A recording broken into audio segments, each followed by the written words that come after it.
Una mujer dejó una caja azul sobre la mesa y dijo, la necesitará esta noche. No tuve tiempo de hacer ninguna pregunta. Simplemente desapareció. Guardé la caja en mi bolsa y regresé a casa. Cuando finalmente la abrí, grité de horror. Pero antes de continuar, no olviden seguir el desarrollo de esta historia. A veces parece que al compartir estas cosas se vuelve un poco más fácil respirar. Y si esta historia les toca el corazón, no olviden suscribirse a los consejos del abuelo, darle like a este video y decirme en los comentarios desde dónde nos están viendo. El café olía a canela y granos recién tostados. Ya había aprendido a amar ese aroma. Era casi como un ritual. Por la ventana se veía un otoño típico aquí en Guanajuato. El cielo gris, el asfalto húmedo, las hojas amarillas en el suelo y pocos autos pasando por la carretera estatal. El mundo parecía haberse ralentizado, dando una tregua. Miguel y Sofía estaban sentados frente a mí. Sus voces se perdían en el ruido de los platos y las conversaciones del lugar. «Papá, realmente deberías pensar en vender el rancho», dijo Miguel, removiendo mecánicamente su café con leche. Su reloj era como siempre impecable. «Es demasiado terreno para una persona sola». Hice una sonrisa forzada. Durante el último año me había convertido en maestro en la materia. «Todavía me las arreglo, mijo». Miguel se agitó en su silla y desvió la mirada. A sus 42 años había heredado de su padre los hombros anchos, pero la firmeza de carácter, eso no había llegado. «Papá», comenzó Sofía, «Miguel solo quiere decir que estamos preocupados. Está la casa, los campos, el bosque. Es pesado cargar todo eso solo». «Rodrigo y yo lo llevamos durante 37 años», respondí suavemente. «Creo que puedo aguantar un poco más». La conversación murió de golpe. Siempre era así cuando mencionaba a Rodrigo, mi hijo que hace casi un año fue considerado muerto. Casi, porque la tumba que enterramos estaba vacía. Su camioneta fue encontrada el otoño pasado, hundida en el cenote Los Garzos. Sacaron el vehículo del agua. La puerta del conductor estaba abierta de par en par, pero el cuerpo no estaba ahí. Durante 3 semanas rastrearon el cenote, pero luego se rindieron. «La corriente es fuerte», decían los policías. «Pasa, a veces el cuerpo no se encuentra». Y yo tuve que quedarme ahí, frente a un ataúd vacío en el cementerio de la colina Las Bugambalias, fingiendo despedirme. «Mejor pidamos la cuenta», dijo Sofía bruscamente, levantándose. Siempre hacía eso cuando el tema se ponía incómodo. «Miguel, vámonos». Los vi caminar hasta la caja, inclinados uno hacia el otro, susurrando. Últimamente hacían mucho eso. Hablar de mí pensando que no escuchaba. A mis 68 años descubrí que ser viudo es como ser un jarrón de cristal. Te ponen en el estante, te quitan el polvo, te palmean el hombro y esperan todo el tiempo a que te rompas. Iba a sacar mi cartera cuando la vi. La mujer apareció al lado de mi mesa, tan de repente que me sobresalté y golpeé el vaso de agua. El agua salpicó sobre la mesa. Debía tener unos 55 años. El cabello canoso estaba recogido en un chongo apretado. El rostro era severo y los ojos parecían ver a través de mí. Llevaba un abrigo oscuro, a pesar del día relativamente cálido para la temporada, y solo sostenía en las manos una pequeña caja azul. «Señor Héctor Ramírez», dijo. No preguntó, afirmó. «Sí», respondí, sintiendo que mi corazón se aceleraba sin razón aparente. Colocó cuidadosamente la caja sobre la mesa entre nosotros dos. Noté que sus dedos temblaban ligeramente. «La necesitará esta noche». «Perdone, pero no entiendo». A las 11:15 de la noche, su voz era casi un susurro, presionado y asustado. «Cuando suene conteste, y señor Héctor, no confíe en nadie». Abrí la boca para preguntar cualquier cosa. ¿Quién era ella? ¿Cómo me conocía? ¿Qué significaba todo esto? Pero la mujer ya había dado la vuelta y caminaba a grandes pasos hacia la salida. Me levanté, pero ella literalmente se disolvió en el flujo de personas en la banqueta, como si nunca hubiera existido. La caja azul quedó ahí sobre la mesa, pareciendo inofensiva, pero solo con verla sentí escalofríos en la espalda. Miré hacia el mostrador. Miguel y Sofía todavía estaban ahí. Sofía le mostraba algo en su celular a la mesera que contaba el cambio. Nadie había notado nada. Mi mano parecía tener su propia voluntad. Agarré la caja rápidamente, la enterré en el fondo de mi bolsa, la cubrí con un pañuelo y mi cartera. En ese mismo instante se voltearon. «Papá, ¿nos vamos?», preguntó Miguel. «Sí», respondí. Mi voz salió extrañamente firme. «Vámonos». Recuerdo el camino de regreso como si estuviera en trance. Discutían sobre los precios de bienes raíces, nuevos fraccionamientos cerrados, lo cómodo que sería vivir el retiro en la ciudad. Pero en mi cabeza solo giraba la caja azul, como si quemara un agujero en mi bolsa de cuero. ¿Quién era esa mujer?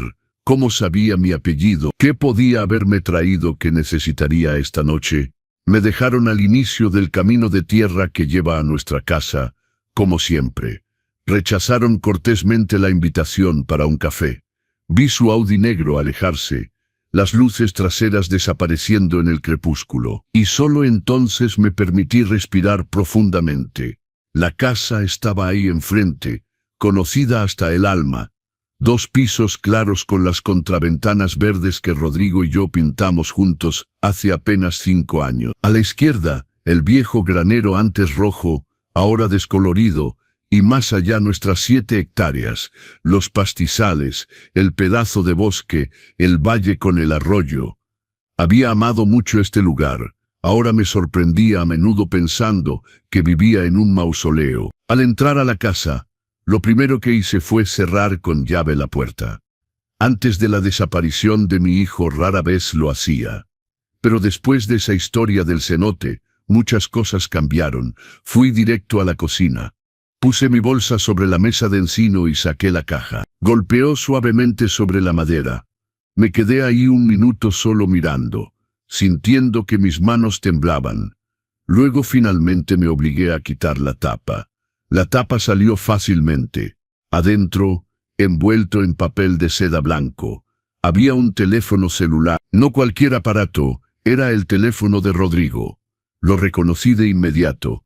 La carcasa gastada con el sticker de la cooperativa agrícola.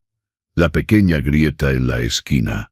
Había estado así desde que hace 2 años Rodrigo lo dejó caer mientras reparaba el techo del granero. La policía había dicho en ese momento que no encontraron el aparato. Probablemente se hundió con la camioneta, habían dicho. El agua, la profundidad, la corriente, y ahora estaba ahí sobre la mesa de mi cocina, entregado por una desconocida que conocía mi nombre y la hora exacta en que sonaría. Mis dedos parecían entumecidos cuando tomé el teléfono. La pantalla estaba negra, sin vida. Presioné el botón de encendido sin creer que algo pasaría. El celular vibró brevemente y la pantalla se iluminó. Batería llena, una barra de señal. El fondo de pantalla era esa misma foto de hace 1 año. Rodrigo y yo en nuestro aniversario de 40 años de vida en común. Él me apretaba los hombros, riendo, y yo también riéndome, volteado hacia nuestro nieto que había dicho alguna tontería en ese momento. Mis ojos ardieron, todo se volvió borroso. Era imposible. El teléfono había desaparecido hace 1 año. La policía había buscado. Yo había buscado. Había volteado todos los armarios, bolsillos, cajones. Nada. Y ahora simplemente aparecía, entregado por una extraña en un café. Abrí la lista de llamadas recientes. Vacía. Mensajes vacíos. Todo parecía haber sido borrado, excepto esa única foto de fondo de pantalla, un solo fantasma del pasado. El reloj de la cocina marcaba las 6:40. A las 11:15, había dicho la mujer. Conteste cuando suene. 4 horas y media de espera. 4 horas y media sentado al lado de este objeto imposible, preguntándome si me estaba volviendo loco. Preparé un té de hierbabuena, de ese que Rodrigo siempre bromeaba. Ahí vas otra vez con tu hierbita en agua caliente. Ni siquiera tomé el té. Solo sostuve la taza, calentando mis manos y mirando el vapor subir. El teléfono reposaba sobre la mesa como una bomba a punto de explotar. A las 7:30 intenté llamar a Miguel. Sonó 6 veces y cayó en el buzón. No dejé mensaje. ¿Qué diría? Oye, acaban de entregarme el celular de tu padre que estaba desaparecido desde hace un año. Ya me miraba como si fuera un jarrón de cristal. Después de escuchar eso pensaría que necesitaba ser internado en un asilo inmediatamente. A las 9 hice la ronda por la casa, verificando las cerraduras. Lo que hacía parecía una parodia de paranoia, pero en mi cabeza resonaba: no confíe en nadie. A las 9:30 saqué del closet la carpeta con los documentos de la investigación sobre Rodrigo. Había leído esos papeles tantas veces que los conocía casi de memoria, pero los extendí nuevamente sobre la mesa. El acta procesal, la declaración del pescador que vio la camioneta caer al cenote, los registros de los buzos. Todo apuntaba hacia una sola cosa: accidente, camino resbaloso, curva cerrada, un segundo de distracción. Excepto que Rodrigo había manejado por ese camino toda su vida. Conocía cada curva, cada bache, y era el conductor más cuidadoso que conocía. A las 10 estaba de vuelta en la cocina, simplemente mirando fijamente el celular. A las 10:30 comencé a caminar de un lado a otro. A las 11 me obligué a sentarme y respirar con calma. La manecilla del reloj se arrastraba hacia las 11:15 tan lentamente que parecía una provocación. Cada minuto parecía una hora. Una parte de mí quería tomar ese teléfono y tirarlo en algún pozo, en la basura, en la estufa de leña, donde sea, con tal de no escuchar ese timbre. Pero la otra parte, la que durante todo este año no había creído que Rodrigo, simplemente se ahogó, se aferraba a la esperanza de descubrir algo. A las 11:14 vi la manecilla del segundero acercarse al 12. Exactamente a las 11:15 el teléfono sonó. El sonido estridente desgarró el silencio de la cocina. Era el antiguo tono de Rodrigo, esa música de acordeón que había puesto hace años, y nunca cambió. Mis manos temblaban tanto que casi dejó caer el aparato. Sonó una segunda vez, en la pantalla un número desconocido. En el tercer timbre finalmente presioné el botón verde y acerqué el celular a mi oreja. Bueno, mi voz casi falló. En respuesta, silencio. No era un silencio absoluto. Escuchaba claramente la respiración de alguien. Pausada. No muy fuerte. Bueno, repetí más fuerte. ¿Quién es? Otra pausa. Y luego apareció una voz grave, ligeramente distorsionada como si pasara por un filtro electrónico, pero dolorosamente familiar. Héctor, dijo la voz. No confíe en Miguel, no confíe en Sofía, no confíe en la policía. Está en peligro. La llamada cortó. Me quedé paralizado con el teléfono en la oreja. Los pensamientos venían como olas, cortándome la respiración. Esa voz extraña y alterada sonaba exactamente como la voz de mi hijo Rodrigo Ramírez, quien hace casi un año fue considerado muerto y en cuyo honor había una cruz vacía en el cementerio. Mi hijo muerto acababa de llamarme para advertirme que estaba en peligro. Esa noche no dormí. ¿Cómo dormir? Me quedé sentado en la mesa de la cocina hasta el primer rayo pálido del amanecer, mirando fijamente el teléfono y repitiéndome: no confíe en Miguel, no confíe en Sofía, no confíe en la policía. Está en peligro. Hacia las 6 de la mañana tomé una decisión. No podía ir a la policía. La voz había dicho claramente: no confíe, y mucho menos podía explicarle algo a Miguel. Eso significaba que estaba solo, pero estar solo no significaba estar indefenso. Rodrigo y yo habíamos manejado el rancho durante casi 40 años. Habíamos hecho préstamos para maquinaria. Nos habíamos peleado con inspectores. Habíamos cerrado contratos, discutido con abogados y directores de bancos. Yo mismo llevaba la contabilidad, calculaba los impuestos, leía los contratos hasta la última nota al pie. Sabía buscar información, sabía hacer preguntas.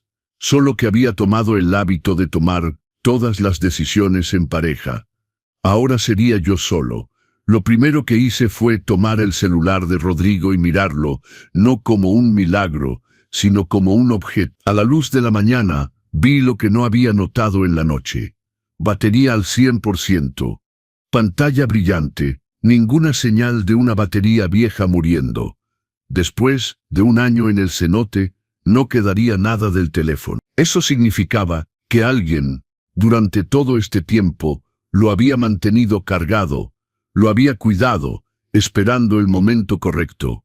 En la configuración, el número registrado era el antiguo de Rodrigo, el que había sido desactivado después del accidente. Pero por alguna razón, anoche había recibido una llamada. Abrí el registro de llamadas nuevamente. Vacío, como si la llamada nocturna nunca hubiera existido. Pero sí existió. Recordaba la respiración.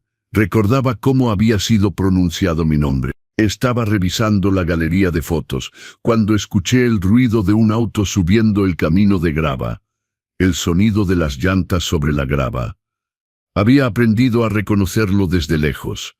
Mi corazón se hundió. Automáticamente enterré el celular de Rodrigo en el bolsillo de mi chamarra y fui a la ventana. En el patio entró lentamente el Audi de Miguel. 8:15 de la mañana. Nunca pasaba por aquí tan temprano sin avisar. Me obligué a exhalar y fui a la puerta. Miguel bajó solo. En sus manos llevaba una bandeja de cartón con 2 vasos de café.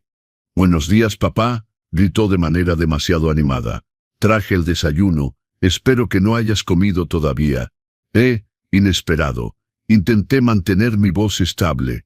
«Sofía no vino contigo. Se fue al yoga». Se encogió de hombros, subiendo los escalones del porche. «Y yo quería hablar contigo. Solo nosotros dos». Sentí un frío en la espalda. «Solo nosotros dos». Sonaba demasiado insistente. Nos sentamos en la sala. Coloqué cuidadosamente el vaso sobre la mesita. El café venía de ese café caro en la ciudad donde nunca me permitía ir. Miguel solo traía eso cuando quería algo. Miró alrededor como si evaluara el precio de cada objeto. «Papá, debo ser honesto contigo», comenzó, dejando su vaso en el borde de la mesa. «Sofía y yo estamos realmente preocupados». «¿De qué exactamente?», pregunté. «¿De mí? ¿De la casa? ¿Del terreno?». Hizo un gesto vago con la mano. «De todo junto. Cambiaste después de que Rodrigo se fue. Te volviste cerrado. Y pensamos que es demasiado pesado para ti quedarte aquí solo, lejos de todos». Tomé un pequeño sorbo de café solo para ganar tiempo. «Me las arreglo», dije. «No estoy tan seguro». Miguel se inclinó hacia adelante, fingiendo sinceridad. «Hicimos los cálculos, Sofía y yo. Los impuestos, el mantenimiento, las reparaciones. Todo eso consume tus ahorros. Si vendes el rancho y te mudas, podríamos encontrar un buen departamento en una residencia para seniors. Ahí hay médico, gente de tu edad. Tengo 68 años, Miguel, no 90, recordé. «Lo sé», dijo rápidamente.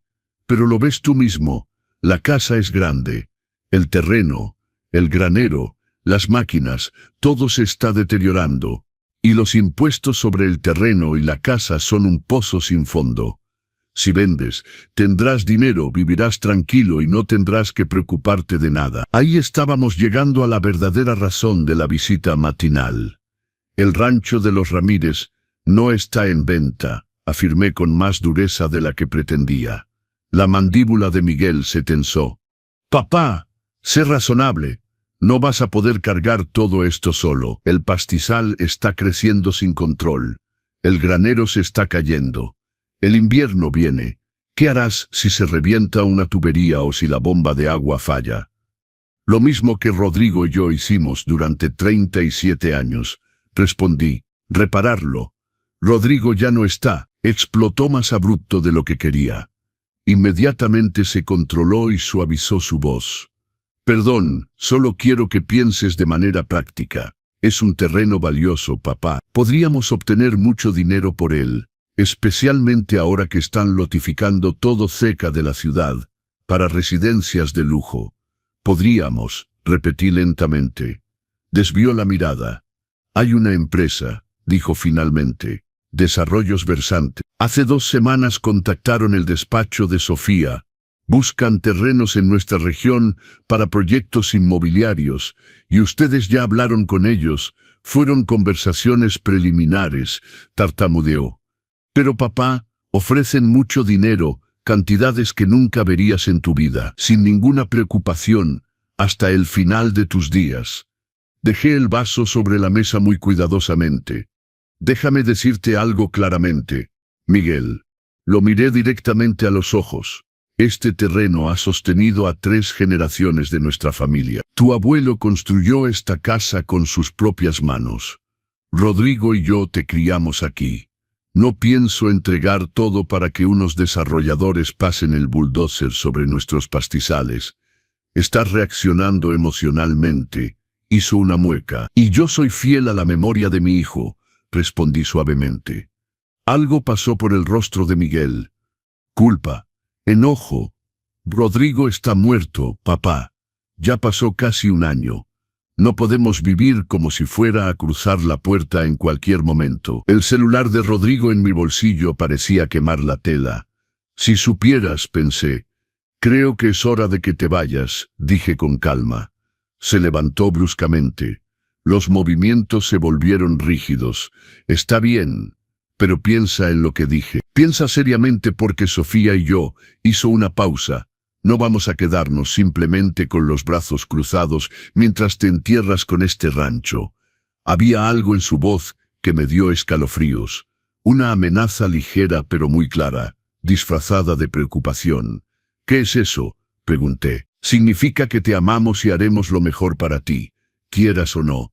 Se fue dando un portazo un poco más fuerte de lo necesario. Fui a la ventana.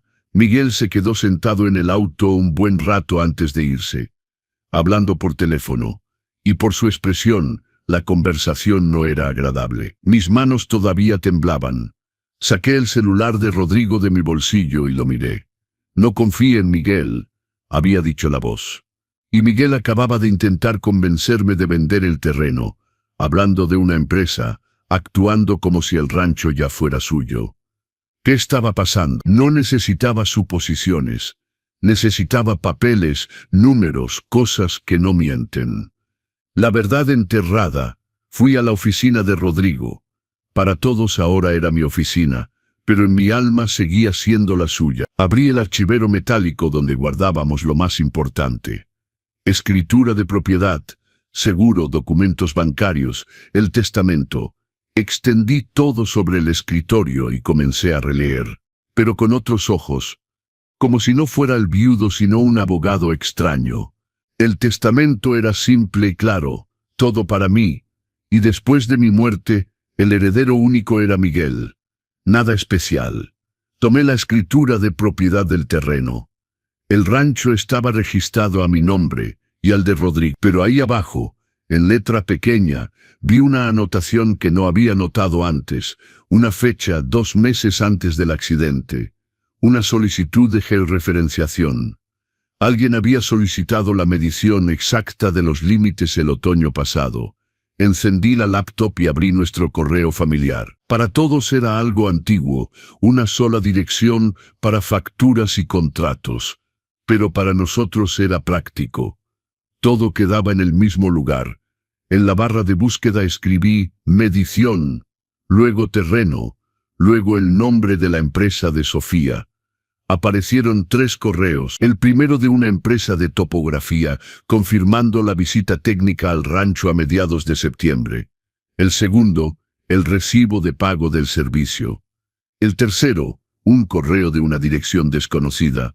El asunto, respecto al terreno de los Ramírez, evaluación preliminar. Abrí el correo sintiendo que mis dedos hormigaban. Estimado Rodrigo Ramírez, le agradecemos el contacto respecto a la posible venta de su terreno. Con base en la georreferenciación y la situación actual del mercado, nuestra empresa está dispuesta a considerar una propuesta entre $1,5 y $2 millones por las 7 hectáreas, sujeto a verificación de zonificación. Como ya se discutió, necesitaremos ciertas garantías del consentimiento familiar. Antes de proceder, Le solicitamos nos informe en qué plazo podrá formalizar los acuerdos necesarios. Cordialmente, ingeniero Rodrigo Valente, director comercial, Desarrollos Versant. La fecha del correo: finales de septiembre. 6 semanas antes de que la camioneta de Rodrigo fuera sacada del cenote Los Garzos, mi hijo negociaba la venta de nuestro rancho, oculto de mí. Me recosté en la silla. Mi cabeza martillaba. No puede ser cierto. Debe haber un error. Rodrigo no haría eso. Siempre decidimos todo juntos. Siempre. Sabía lo importante que era este terreno para mí. Cómo me aferré a él cuando mi madre murió, cómo decía que la casa y el pastizal eran lo que me mantenía de pie. Si realmente tenía la intención de vender todo a Versante, ¿por qué no dijo una palabra? Mi celular personal pitó. Mensaje de Sofía. Señor Héctor, buenos días. Miguel me dijo que se molestó esta mañana. ¿Todo bien? Siempre estamos aquí. Si necesita ayuda, Sofía. La hora era exactamente 1 hora después de la salida de Miguel. Demasiada coincidencia.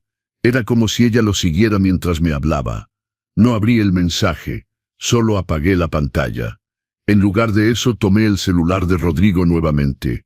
Debía verificar otra cosa, su correo. Tal vez en el teléfono había mensajes que no estaban en la cuenta compartida. Abrí la aplicación y pidió una contraseña. Intenté nuestra fecha de matrimonio. Incorrecto. La dirección de la casa. Incorrecto. El cumpleaños de Miguel. Nada. Ya estaba repasando todas las opciones posibles cuando alguien tocó fuerte la puerta.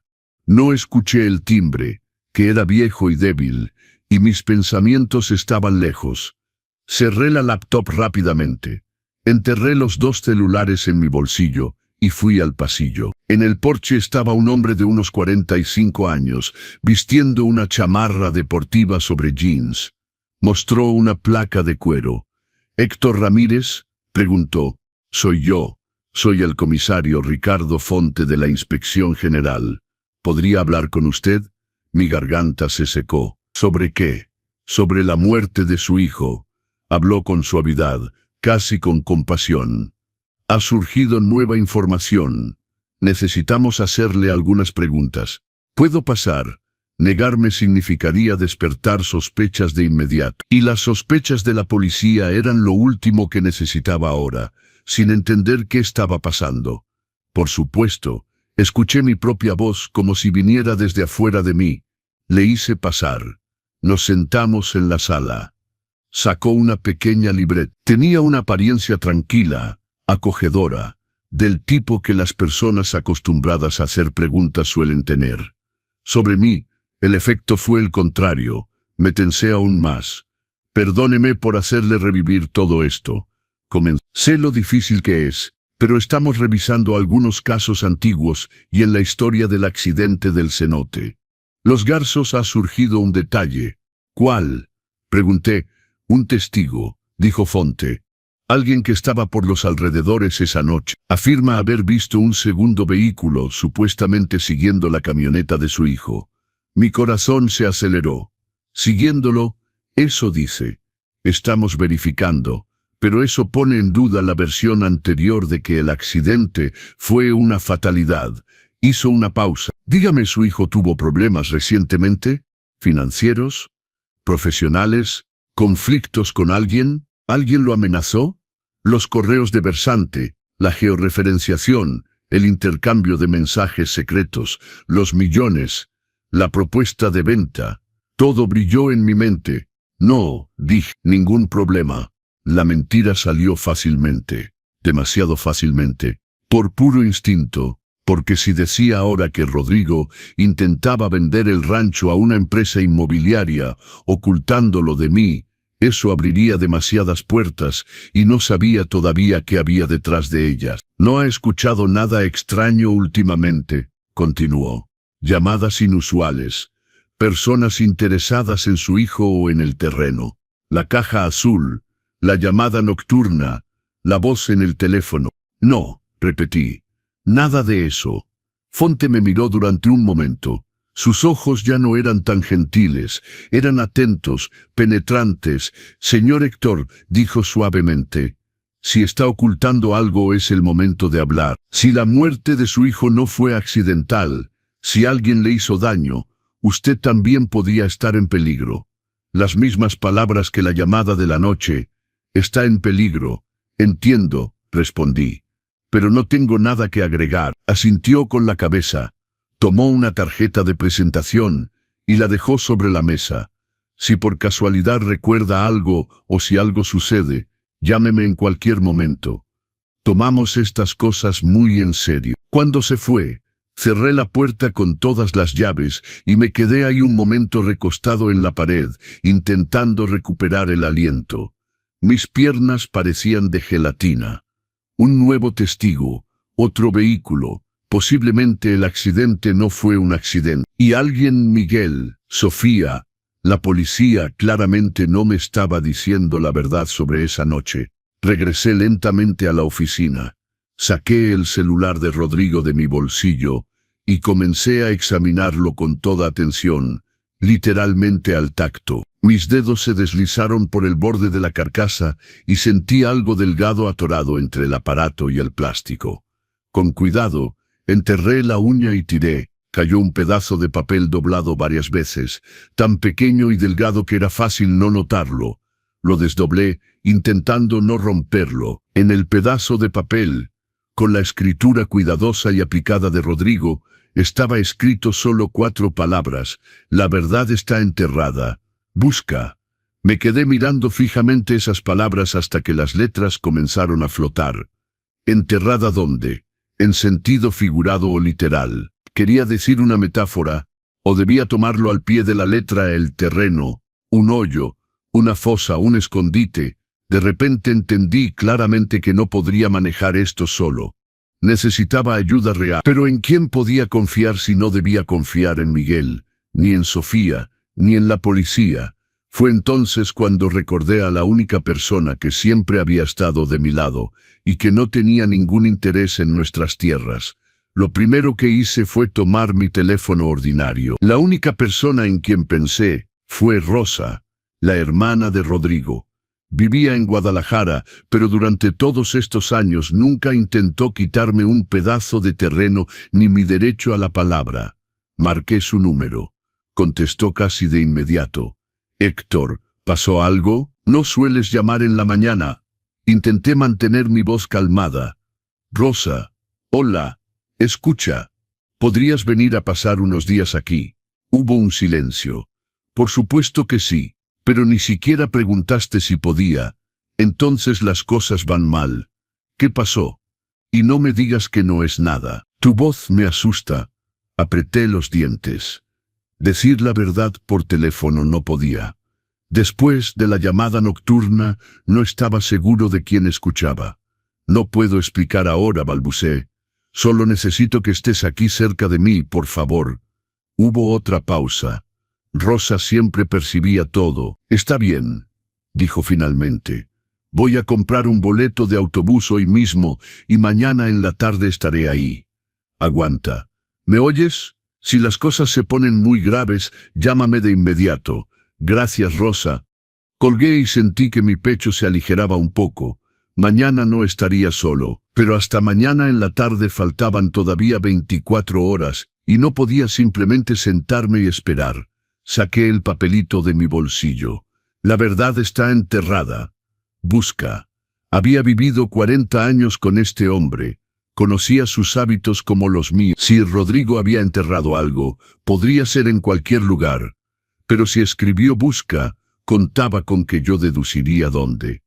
Pasé el resto del día buscando. Rebusqué la casa de arriba abajo, el ático, el sótano, las bodegas, el viejo taller de Rodrigo, donde todavía había cajas de herramientas. En el granero revolví cajas viejas. Verifiqué si había fondos falsos, tablas sueltas, recordando todos los escondites que usaba para guardar monedas o sorpresas para los nietos. Nada, solo telarañas, ramitas, chatarra vieja y mis rodillas cansadas. Al caer la noche apenas me sostenía de pie. Hice una sopa con lo que tenía a la mano.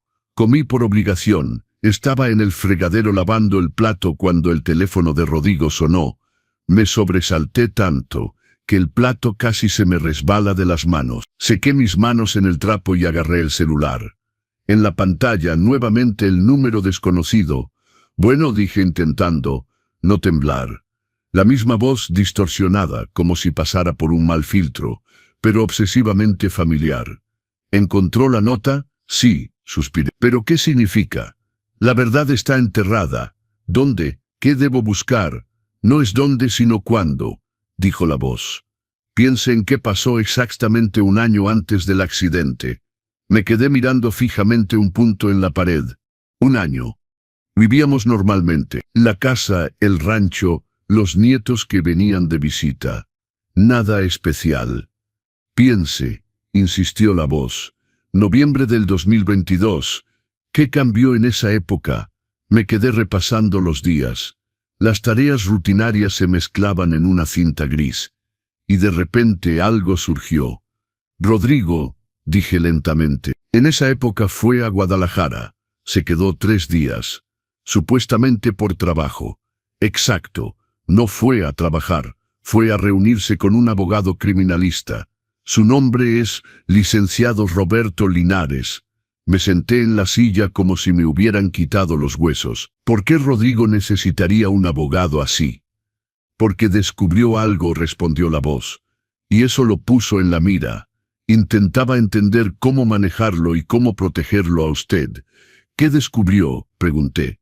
Dígalo de una vez. No puedo, no por teléfono. La voz tembló un poco. Pero debe encontrar a Linares. Él tiene todo.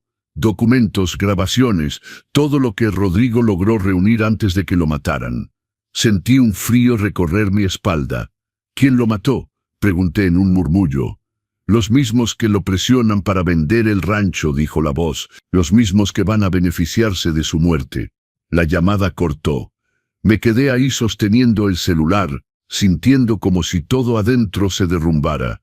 Miguel, Sofía, mi propio nieto entre los que se benefician de mi muerte. Mi conciencia se estrellaba contra eso como contra una pared. Miguel podía ser débil, codicioso, lo que fuera, pero asesino. Y sin embargo, las negociaciones ocultas para la venta, la georreferenciación, los correos de Versante, esas palabras sobre no vamos a dejarte enterrarte con este rancho. Fui a la computadora, abrí el navegador y busqué licenciado Roberto Linares, abogado Guadalajara, asuntos criminales. El sitio apareció inmediatamente. Un despacho sólido, casos de gran envergadura, clientes que claramente tenían mucho que perder. Un abogado así no se ocupa de asuntos pequeños. Miré el celular de Rodrigo, la nota escrita. La verdad está enterrada. Busca. Luego miré la pantalla con el número del despacho en Guadalajara. Marqué. Despacho de abogados, licenciado Roberto Linares. Buenos días, tragué saliva. Necesito hablar con el licenciado Roberto sobre mi hijo Rodrigo Ramírez. Una pequeña pausa. Lo siento, pero el licenciado Roberto no discute casos con las familias de clientes sin autorización personal, dijo la joven mujer educadamente. Mi hijo ya no está, dije. Murió hace un año y sospecho que su muerte tiene relación con la razón por la que los consultó. Estoy en peligro. El silencio se prolongó. Por favor, espere en línea. Comenzó a sonar una música neutra. Mi corazón latía tan fuerte que apenas la escuchaba. Finalmente entró una voz masculina, un poco ronca y segura. «Señor Héctor Ramírez, habla Roberto Linares». «Buenas tardes», susurré. «Entonces Rodrigo realmente», dijo brevemente. «Su hijo fue mi cliente y lamento mucho cómo terminó todo». Vi las noticias. «¿Entonces sabe por qué los consultó?», pregunté. «Usted comprende perfectamente». La voz se volvió seca. «Profesional, que el secreto profesional se mantiene incluso después de la muerte del cliente». «Sí, pero mi hijo posiblemente fue asesinado por lo que usted sabe», interrumpí. «Y ahora parece que quieren sacarme del camino también. No tengo derecho a saber en qué lío se metió». Hubo otra pausa en la que escuché distintamente su suspiro. No por teléfono, dijo finalmente. En un caso como este no hablo por una línea ordinaria. Puede venir a Guadalajara. ¿Cuándo? Mañana por la tarde. Al despacho. La dirección está en el sitio. Venga solo. Y señor Héctor, no le diga a nadie que viene a hablar conmigo. Es importante para su seguridad. Colgó antes de que pudiera asentir. Me quedé ahí un momento con el teléfono en la mano, escuchando la señal de ocupado.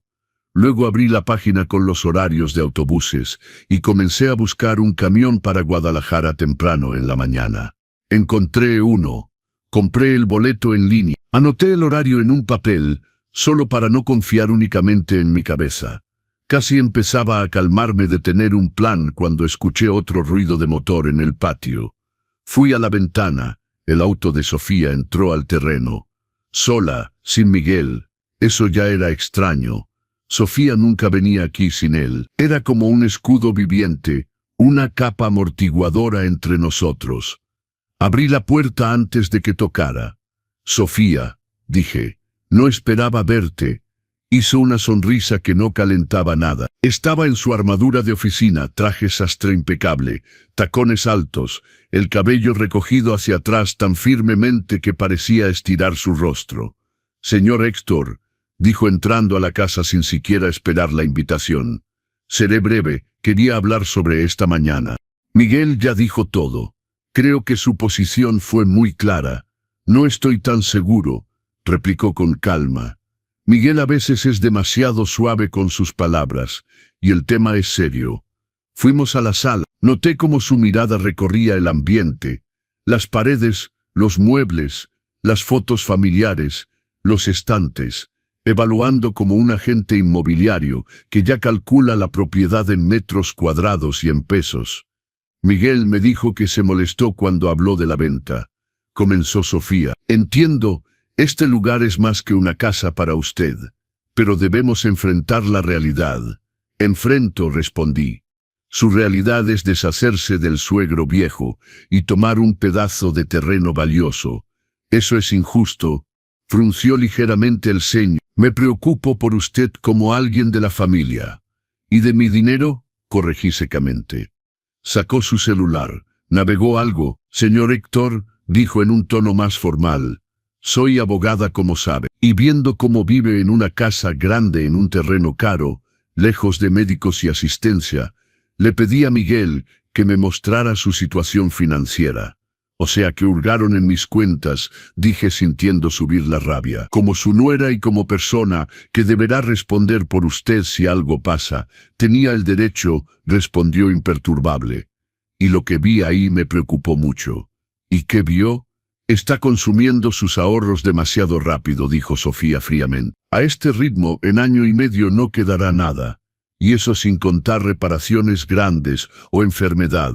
Me quedé en silencio. Y eso no es todo, continuó.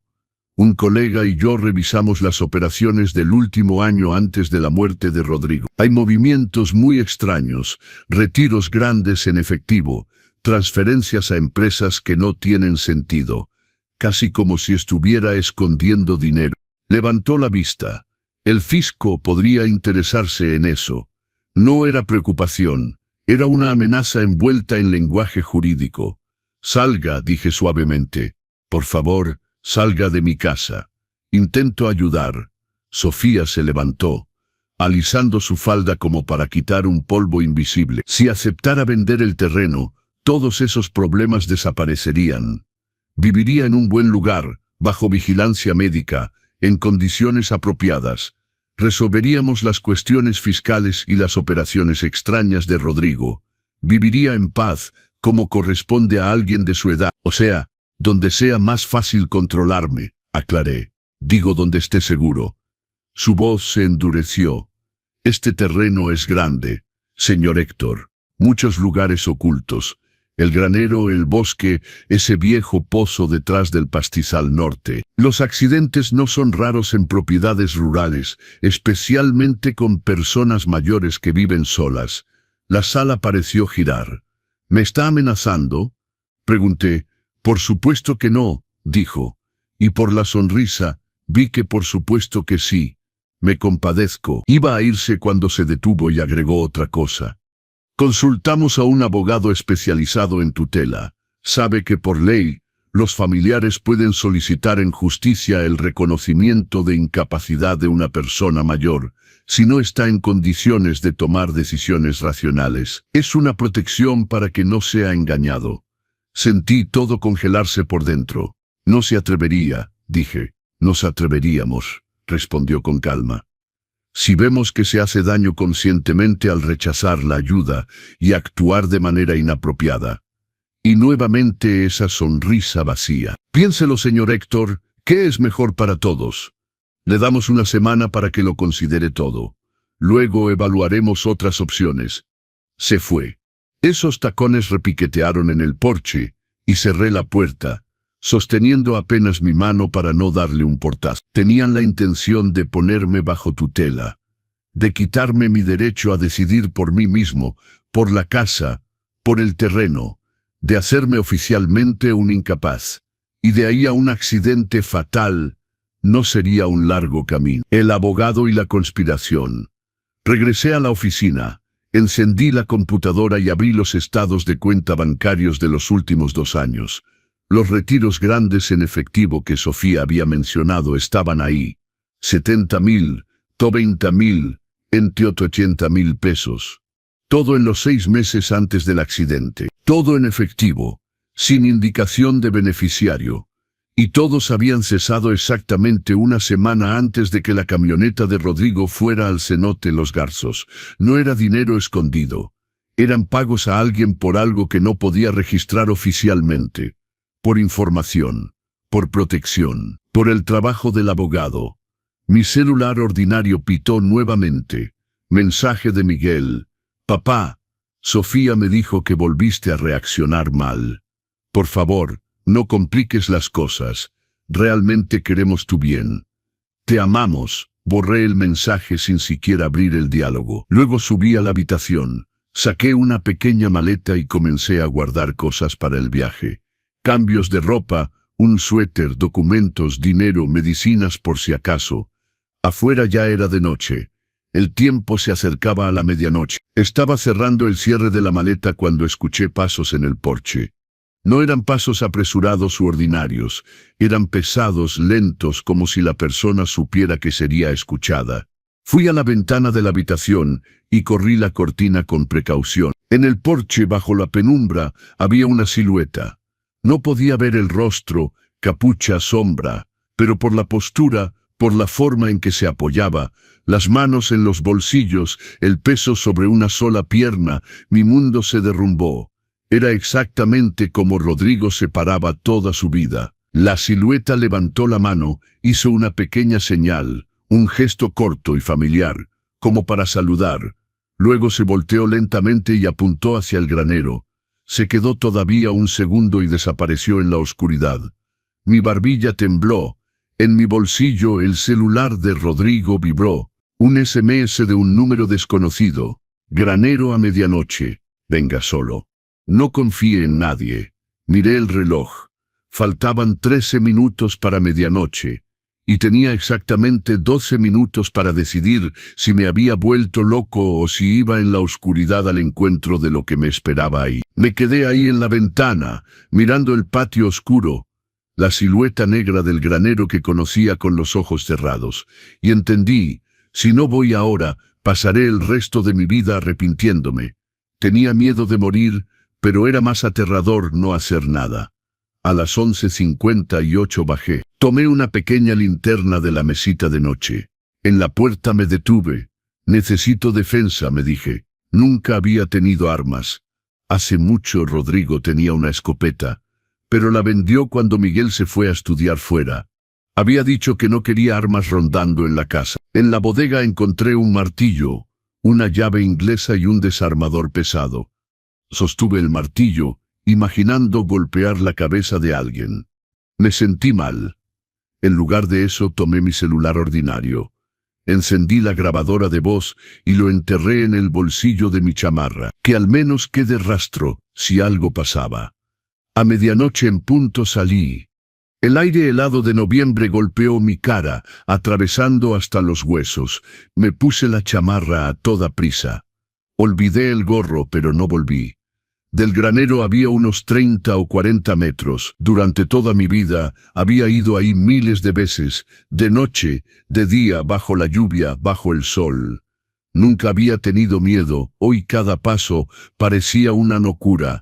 La grava crujía bajo mis pies, la oscuridad alrededor era densa, viscosa. La linterna iluminaba pedazos del patio. La cerca, la esquina de la casa, la vieja carretilla apoyada contra la pared del granero.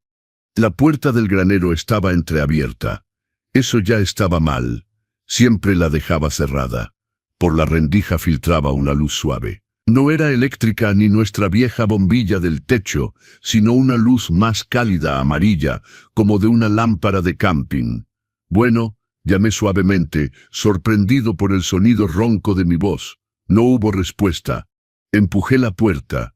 Chirrió como en una película de terror y se abrió. Adentro todo estaba como siempre. Maquinaria vieja en una esquina, pila de leña. En el banco de trabajo, las herramientas de Rodrigo organizadas. Solo en el medio estaba el viejo tractor detenido, y en el banco brillaba una pequeña lámpara de pilas proyectando largas sombras. Y al lado del banco estaba un hombre. Por la luz brusca, primero solo vi la silueta, la altura, los hombros anchos, la postura habitual, manos detrás de la espalda, cabeza ligeramente inclinada. «Rodrigo», la exclamación se me escapó. La silueta dio un paso adelante, saliendo de la sombra. No era Rodrigo, pero el parecido era tal que escalofríos recorrieron mi piel. Debía tener unos 50 años, tal vez un poco más.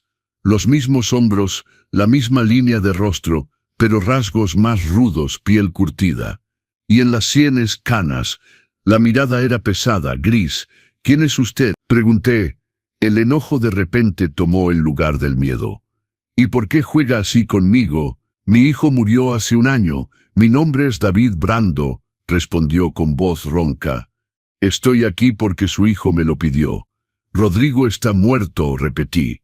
Asintió con la cabeza. Yo estaba en ese segundo vehículo del que el comisario le habló hoy. Mis piernas flaquearon. Me apoyé en una caja vieja. «¿Entonces era usted? ¿Usted lo alcanzó? ¿Lo empujó al cenote?» «No», dijo bruscamente. Intentaba protegerlo. Hurgó en su bolsillo interior, sacó una placa de cuero y la abrió. Adentro, el emblema de la República, sellos, una tarjeta plastificada. «Policía Nacional, lucha contra el crimen organizado», dijo el agente David Brando. Me quedé mirando el documento, intentando armar todo esto. «¿Qué tiene que ver mi hijo con eso?», pregunté finalmente. «Todo». David se acercó. Puso la placa sobre el banco para que la viera mejor. «Hace 2 años nos contactó. Dijo que algo muy extraño estaba pasando en estas tierras». «¿Extraño?», repetí. «En su propiedad, cerca del pastizal norte, cerca de esa vieja cerca de piedra», dijo con calma. «Existe un sistema de cueva natural, y alguien lo usaba como depósito». Parpadeé. «¿Qué cueva? Hemos vivido aquí 40 años. Nunca escuché de ninguna cueva». «Pero su nieto sí escuchó», respondió David suavemente. «La encontró hace unos 5 años. Al escuchar esto sentí algo frío deslizarse por mi espalda. ¿Y qué hacía ahí?». Mi voz casi falló. David sacó de una carpeta sobre el banco fotos y las extendió frente a mí. En la primera, un bosque nocturno, imagen verdosa como en visión nocturna, hombres encapuchados cargando cajas. En la segunda, un muro de piedra, una grieta entre rocas, un agujero negro. En la tercera me congelé, Miguel de pie en el estacionamiento de un centro comercial, hablando con un hombre desconocido, Miguel entregándole un sobre. «Es un montaje», balbuceé. «Ojalá lo fuera», respondió David con cansancio. «Hace 5 años su nieto alquila esa cueva como depósito. Ahí esperan cargamentos de droga. Los guarda un tiempo, luego los distribuye en la región y fuera del estado. Recibe un porcentaje por eso». Lo escuchaba y sentía como si me desgarraran por dentro.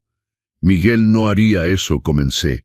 No está solo, continuó David como si no me escuchara. Sofía organizó todo. Ella consiguió los contactos, formalizó todo a través de sus despachos jurídicos, presentó a las personas correctas. Sus clientes están lejos de ser ángeles. Me miró con más suavidad. Entiendo cómo suena, pero su hijo lo vio. No era un episodio único. Comenzó a vigilar, fotografiar, anotar placas de autos, grabar reuniones, y nos contactó. ¿Los contactó? Susurré. Sí, me contactó a mí y a Elena Vasconcelos. Asintió. Elena era su coordinadora. Yo era el agente de campo. Pasamos 1 año y medio reuniendo material. Rodrigo hizo todo lo que pudo. Era muy cuidadoso. Vaciló. Pero alguien nos traicionó, dijo David con dureza. Probablemente alguien de seguridad pública local. Tal vez alguien arriba de él. Descubrieron que Rodrigo colaboraba con nosotros. Mi respiración se detuvo. Entonces el accidente no fue un accidente. Esa noche lo seguía a distancia para no asustar a quienes pudieran estar vigilando. Justo antes de la curva del cenote, otro auto salió de un camino de tierra. Acorraló a Rodrigo contra el borde. Se fue al talud. Pasó su mano por su rostro. El resto lo sabe. Cuando llegué, la camioneta ya estaba en el agua. Hicieron un trabajo limpio, sin señales evidentes de violencia. Todo parecía pérdida de control. Para la brigada local era más práctico así. Accidente mortal, caso cerrado. Nos quedamos 1 minuto en silencio. Solo se escuchaba el tintineo de una cadena afuera. El viento balanceaba el viejo portón. ¿Por qué no me dijeron nada? Pregunté finalmente. 1 año. David, viví pensando que simplemente perdió el control. Porque no sabíamos quién más estaba involucrado, respondió con voz ronca. Si usted hubiera sabido la verdad, habría empezado a hacer preguntas. Podría haber perdido el control, hablado con Miguel, con Sofía, con Fonte mismo, y habría sido el siguiente. Y ahora no estoy en la lista, dije amargamente. Ahora todo se aceleró, dijo. Miguel y Sofía lo presionan para vender el terreno. En cuanto la propiedad pase a la empresa correcta, la cueva puede ser sellada, todo destruido, y vivirán tranquilos con el dinero. O accidente mortal. Completé. Persona mayor viviendo sola, gran propiedad, escalera, pozo, ya consultan para la tutela, agregó David. ¿Cómo sabe eso? Sabemos. En cuanto lo declaren incapaz, el tutor firmará todos los papeles. Su firma ni siquiera será necesaria. Recordé la sonrisa vacía de Sofía, esas palabras sobre el asilo y que sería mejor para todos. ¿Por qué no los arrestan ahora?, pregunté. Si tienen las fotos, la vigilancia, todo eso. No es suficiente, suspiró pesadamente. Podemos arrestar a algunos ejecutores, los que cargan las cajas, pero no a los organizadores. No tenemos pruebas directas suficientes. Necesitamos los papeles, las grabaciones, los materiales que Rodrigo reunió y escondió. Logró esconderlos, pero nunca los encontramos. Recordé la nota doblada. La saqué de mi bolsillo y se la di a David. Me dejó esto, dije. La verdad está enterrada. Busca. David leyó y levantó la vista hacia mí. ¿Dónde encontró esto? En su celular, respondí. Entre la carcasa y el aparato. ¿Y el celular de dónde venía?, preguntó. Una mujer lo trajo, dije. En el café. Cabello canoso, chongo severo, abrigo oscuro. Conocía mi nombre. Dijo que lo necesitaría esa noche. Me dijo que contestara a las 11:15. El rostro de David palideció. Elena, dijo. Elena Vasconcelos. ¿Dijiste que era la coordinadora de Rodrigo? Desapareció hace 3 días, dijo. Dejó de responder. Cortó la radio. No apareció en su dirección. Pensábamos que la habían alcanzado. Si le trajo el teléfono y la nota, significa que entró en la clandestinidad. Y aparentemente ya no confía ni en la policía local, ni en parte de nuestra propia gente. Pasó su mano por su cabello bruscamente. Eso es malo. Pero por otro lado, es bueno que el teléfono quedara con usted. Dígame solo una cosa, ¿la verdad está enterrada? ¿Es una metáfora o realmente enterró algo? Por su forma de actuar, probablemente es literal, dijo David. Su hijo era cuidadoso. Si percibió que corría peligro, muy bien pudo enterrar todo eso en algún lugar donde solo usted pensaría buscar. ¿Dónde? Repetí suavemente. Cerré los ojos. Pedazos del pasado subían. Rodrigo y yo jóvenes cargando sacos de papas. Él bromeando no solo papas, sino nuestro futuro. Luego haciendo un tesoro pirata para los nietos detrás del granero. Él quejándose de que guardaba documentos en un armario ordinario.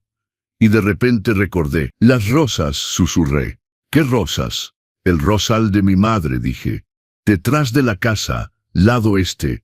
Cuando murió Rodrigo y yo plantamos un rosal ahí en su memoria. Bromeó en ese momento que el hoyo parecía perfecto para un tesoro.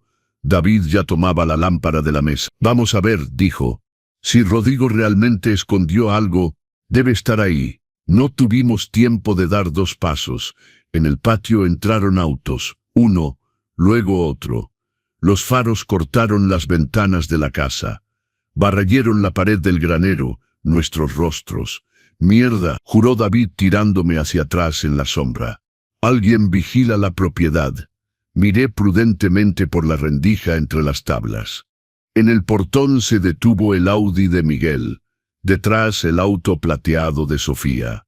El tercero, un poco apartado, era un sedán gris discreto. Cuando el comisario Fonte bajó, todo se derrumbó en mí. Miguel, Sofía y el comisario, susurré. ¿Los 3? Entonces nuestro tiempo casi terminó, dijo David suavemente. Ya sacando su celular. Voy a llamar refuerzos, pero tardarán unos 20 minutos. Afuera se escuchó la voz de Miguel. Papá, papá, sabemos que estás despierto.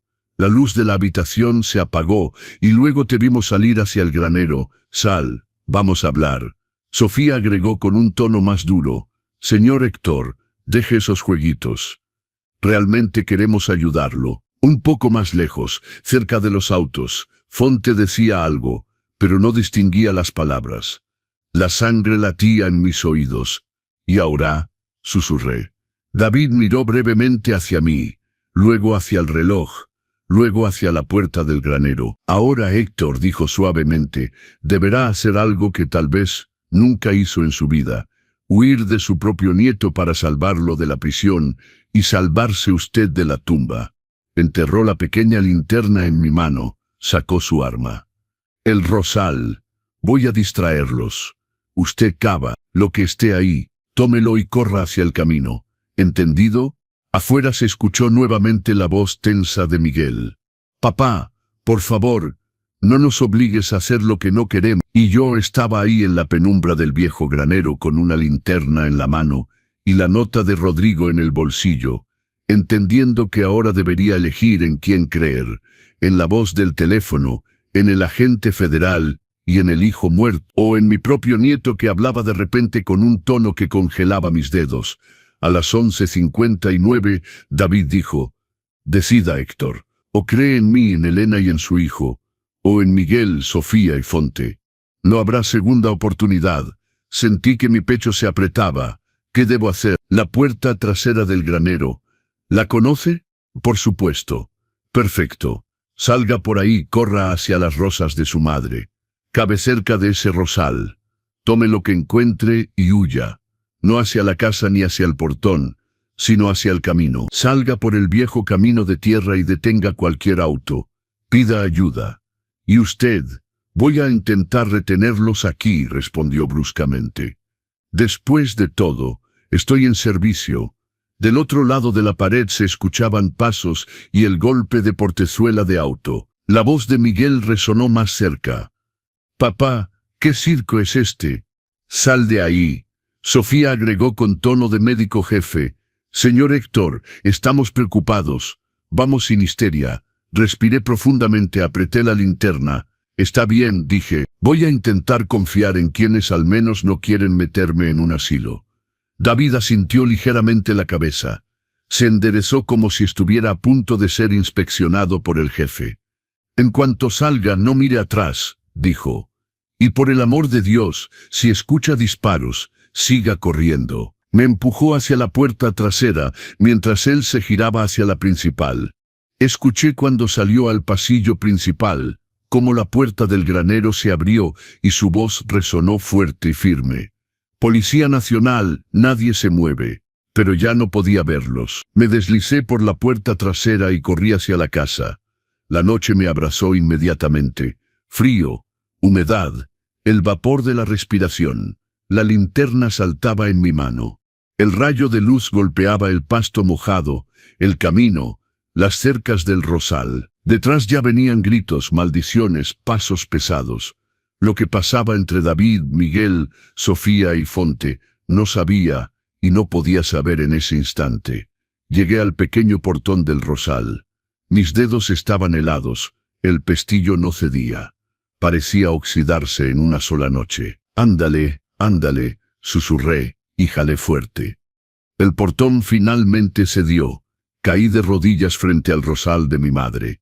Ese que Rodrigo y yo habíamos plantado hace tantos años. La tierra estaba dura, pero la capa superficial todavía podía romperse con las manos. Comencé a cavar con mis uñas, con los nudillos, con toda la palma de la mano.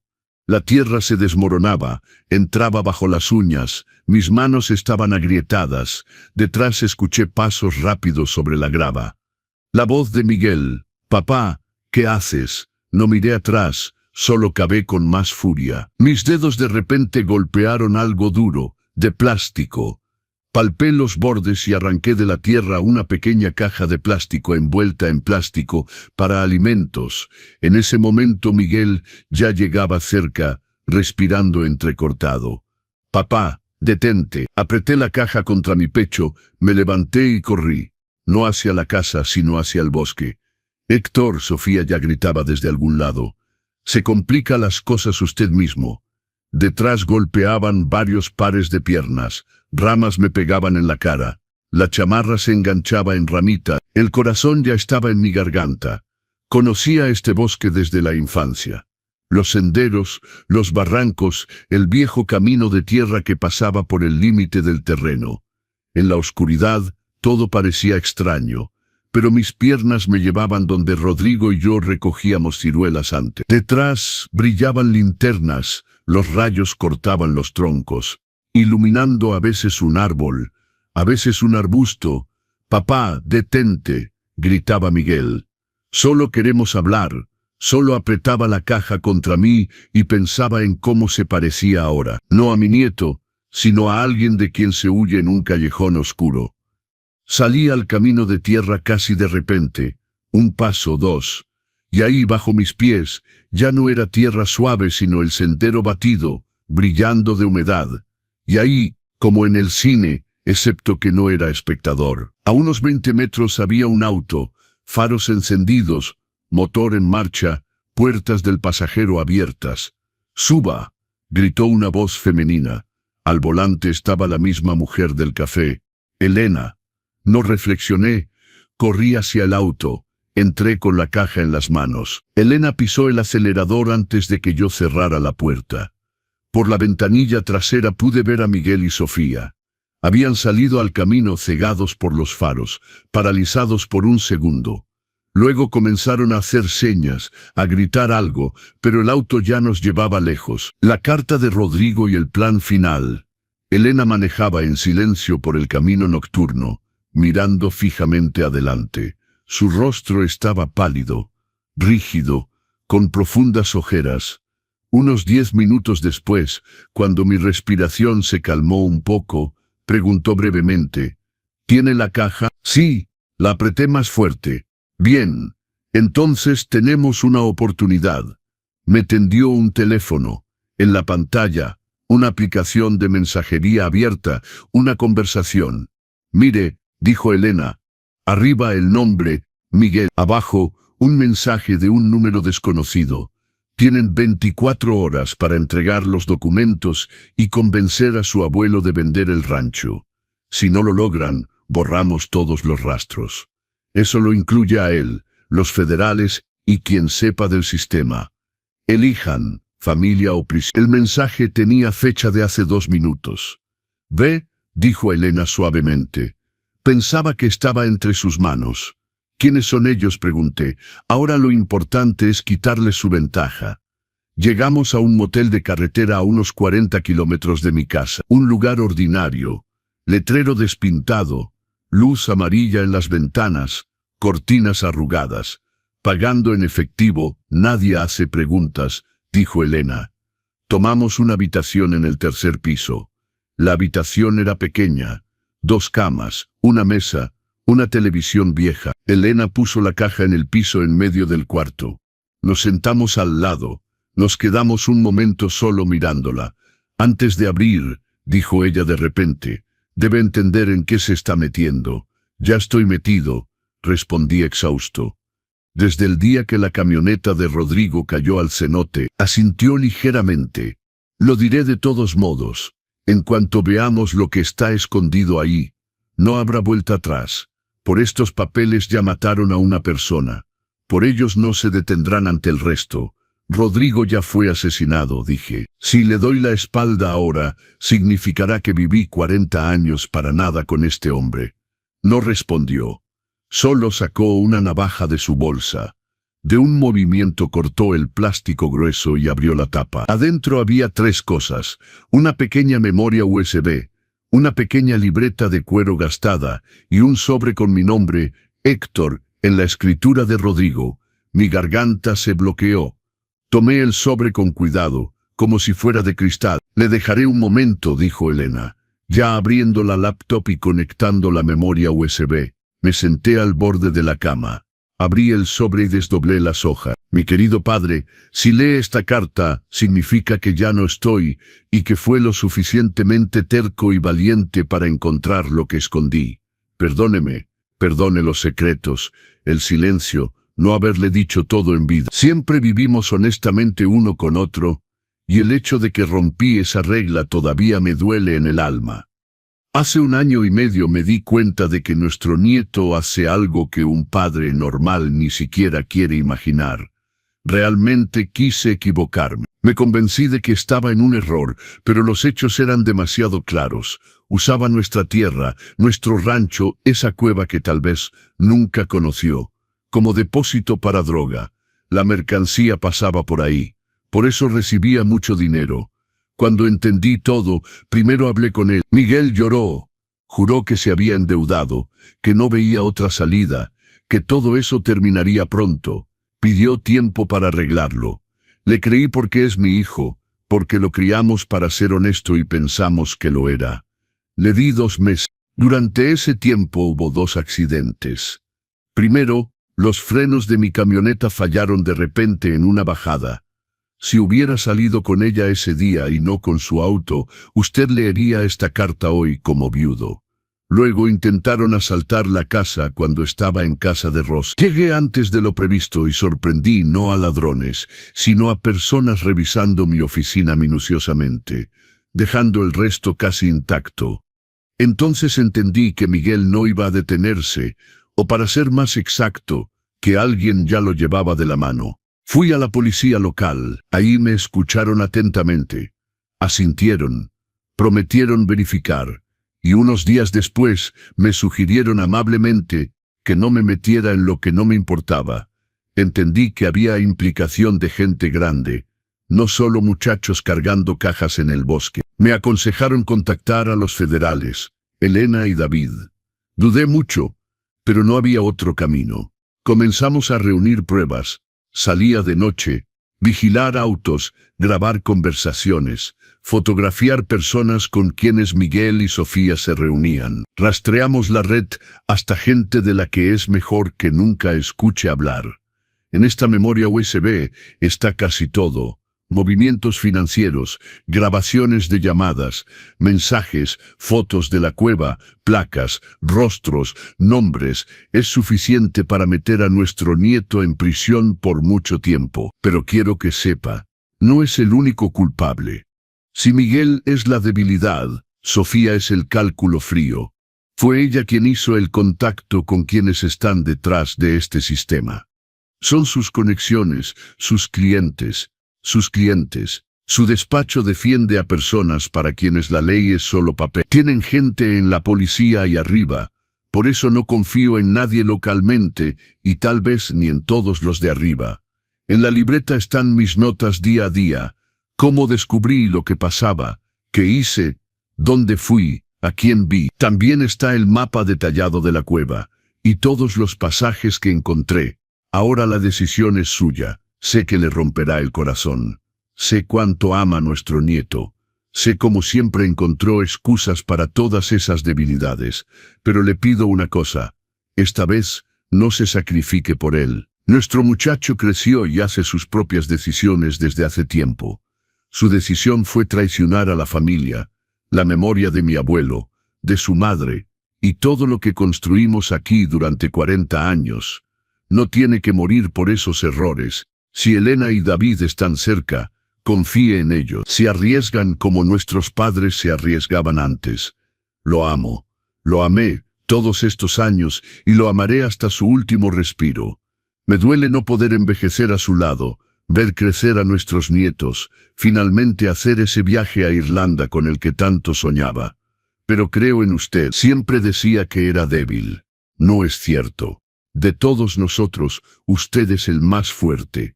Solo que rara vez creyó en sí mismo. Por favor, sobreviva.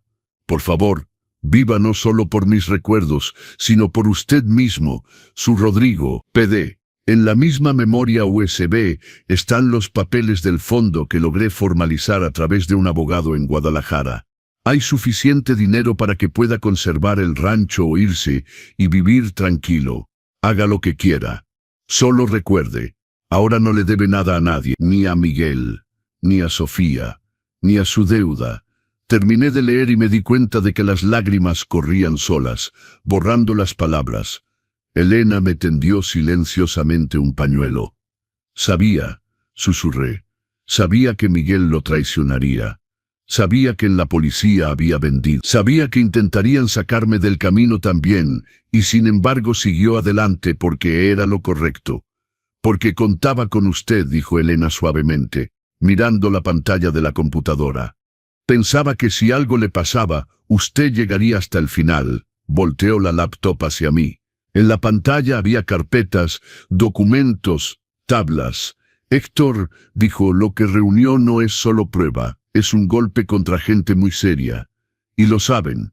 Hizo clic en un archivo. Aparecieron fotos, rostros, placas, escenas de la cueva, esquemas de transferencia. Por eso ya mataron a su hijo, agregó Elena. Van a intentar recuperar esto a cualquier precio. Apreté la carta de Rodrigo en mis manos, sintiendo que en lugar del vacío, otra cosa surgía adentro, pesado, sólido. El miedo no desapareció, pero sobre él se depositó una capa de enojo y una decisión silenciosa y terca. Si esta vida me tocó, dije, no la voy a entregar tan fácilmente. Elena miró la pantalla, el reloj en la esquina, y de repente palideció aún más. Excepto que para una persona el tiempo ya terminó, dijo suavemente. Y si no hacemos nada, él pagará primero. Me miró. David. No, comencé. Apreté la carta de Rodrigo tan fuerte que el papel se arrugó. ¿De quién habla? Su teléfono sobre la mesa vibró. Miró la pantalla, soltó un suspiro brusco. Es David, puso el altavoz. Elena. Su voz estaba tensa y exhausta. Estoy en la comisaría con Fonte, oficialmente para dar aclaraciones, extraoficialmente hasta la primera oportunidad que tengan. ¿Está bien?, preguntó ella rápidamente. Relativamente. Rió secamente. Me quebraron el brazo, me dieron algunos golpes en las costillas, pero estoy vivo. Lo importante, escuche bien, el tiempo es corto. Tosió y continuó. Miguel y Sofía no están en la cima. Detrás de ellos hay un hombre llamado Víctor Halcón. Es su sistema. Es él quien manda. No tiene intención de esperar. Sentí todo congelarse por dentro. ¿Cómo que no tiene intención de esperar?, pregunté. Significa que esas 24 horas son una fachada, dijo David. Esta misma noche van a ir por Rosa. Piensa que pudo haberle enviado documentos o que va a huir allá. Tienen su dirección, tienen contactos en Guadalajara también. Si no encuentran nada ahí, no terminó, pero yo ya había entendido. Van a ir por Rosa, susurré. Si no los detenemos, sí, respondió. Me lo dijeron claramente. Mientras no entregue los documentos y acepte vender el rancho, la presión solo aumentará. Vamos a esconder a Rosa, dijo Elena rápidamente. Haré el contacto ahora. Pueden esconder lo que quieran, interrumpió David. Pero mientras Halcón tenga la cueva, la mercancía y su gente en los órganos, siempre estará un paso adelante. O rompemos todo el sistema o pasamos la vida huyendo. Agregó. Elena, no me van a dejar salir de aquí hasta obtener lo que quieren. Piensen rápido. La llamada cortó. Nos quedamos en silencio en esa habitación de motel barata. Yo con la carta de Rodrigo, Elena con el teléfono que acababa de transmitir la voz de un hombre con el brazo quebrado. Y en algún lugar mi cuñada Rosa ni siquiera imaginaba lo que venía. Debemos avisarle urgentemente, comenzó Elena. Enviar a alguien allá, sacarla, llevarla a algún lugar seguro. Y después, pregunté, escondemos a Rosa, él encuentra a alguien más. Presiona a David. Intenta ponerme bajo tutela o tirarme en un hoyo. Toma el rancho, sella la cueva. Elena apretó los labios. ¿Qué sugiere? Dejé la carta sobre la cama y tomé la libreta de Rodrigo. Hojeé hasta el medio donde había dibujado el mapa de los pasajes, bajo nuestro pastizal. Ahí toqué con el dedo. Túnel de emergencia. Ve la nota. Salida de servicio lleva a la vieja propiedad de los Medina. Elena se inclinó. ¿Dónde es eso? Más allá del bosque, respondí. Era la propiedad de los Medina. Ahora está abandonada. Solo quedan los cimientos y el granero. Si un grupo entra por ahí desde el lado del viejo camino, nadie ve desde la casa. Levanté la vista. Elena, ¿cuántas personas puede traer esta noche? Si llamo a una persona en la central en Ciudad de México en quien confío, pensó, pueden tener unas 6, máximo 8, pero es poco contra Halcón. No necesitamos pelear un ejército, dije. Necesitamos tomar por sorpresa a quienes vendrán a mi casa para chantajearme y amenazarme. Miguel, Sofía Fonte y algunos hombres mañana. El resto, su gente los toma por la red. Me miró fijamente, evaluando si iba a entrar en histeria. Entiende el riesgo. Rosa, yo, el rancho, la memoria de Rodrigo. Todo. Asentí, pero creo que ya arriesgamos todo de todos modos. No quiero pasar el resto de mi vida mirando por encima del hombro. Elena soltó una maldición. Está bien, dijo. Entonces así será. Voy a llamar a Ciudad de México. Usted prepárese para hacer el papel de la persona mayor sumisa que aceptó devolver los papeles. Fue a la ventana a marcar. Solo escuché fragmentos. No confío en los locales. Sí, fuga mínima. 8 hombres. Entrada por la vieja propiedad. Graben todas las conversaciones. El audio está con él. Sí, asumo la responsabilidad. 10 minutos después, regresó. En 2 horas su grupo estará en el viejo camino cerca de los Medina. Dijo, voy a encontrarlos. Llevarlos por el pasaje de la cueva, posicionar hombres alrededor de la casa, en el granero y en la salida. ¿Y yo? Usted regresa a casa, respondió. De manera que sepan que está ahí solo. Miró la memoria Voy a enviar una copia encriptada ahora a Ciudad de México. El original se queda con nosotros. Dirá que todo ya está con los federales. Y siendo honesta, será casi verdad. Hice una sonrisa amarga. Si alguien me hubiera dicho hace un año que a mis 68 años estaría en una operación así, habría dicho que la persona se volvió loca. La gente como usted a menudo es subestimada, respondió Elena con calma. Y esa es nuestra mayor ventaja. Regresé a casa hacia el amanecer. El camino parecía diferente, como si en un día hubiera envejecido 10 años al mismo tiempo que ella. Elena y yo nos separamos antes. Ella fue hacia la propiedad abandonada. Estacioné el auto en el patio como siempre. No vi autos extraños, pero eso no significaba nada. La gente de Halcón no es tan tonta para exponerse. Adentro de la casa solo la luz de la cocina estaba encendida. Entré, me quité la chamarra. Me quedé un minuto en el pasillo escuchando mi propia respiración. Luego fui a la cocina. Ya estaban esperando. En la mesa estaba sentado Miguel, codos apoyados, manos entrelazadas, cabeza baja. Cuando entré levantó la vista y vi no solo a mi nieto, sino a un hombre que perdía pie. Papá, apenas pudo hablar. Gracias a Dios que estás vivo. Cerca de la ventana estaba Sofía, impecable, como si fuera una audiencia importante. Traje sastre, cabello perfecto, celular en mano. No sonreía, solo observaba atento. Recostado en el refrigerador, Fonte. Manos en los bolsillos pareciendo relajado, pero los ojos recorrían todo, evaluando. A su lado, dos tipos que nunca había visto. Rostros de piedra. «Buenas noches, papá», dijo uno con una pequeña sonrisa. «Bonito paseo». Sentí algo hervir adentro, pero me obligué a hablar con calma. «Buenas noches, ahora averigüemos qué hacen en mi casa de noche». «Papá», Miguel comenzó precipitadamente. «Es simple, nosotros». «Miguel, silencio», interrumpió Sofía, voz firme, ligeramente cansada. «Señor Héctor, tenemos un objetivo común». «¿De verdad?» Apoyé mi mano en el respaldo de la silla. «¿Cuál?» «Hacer que llegue a la vejez tranquilo, sin una pizca de preocupación», dijo. «Parece no entender totalmente en qué lío lo metió Rodrigo con sus contactos». «¿Me van a decir en qué estaba metido?», pregunté.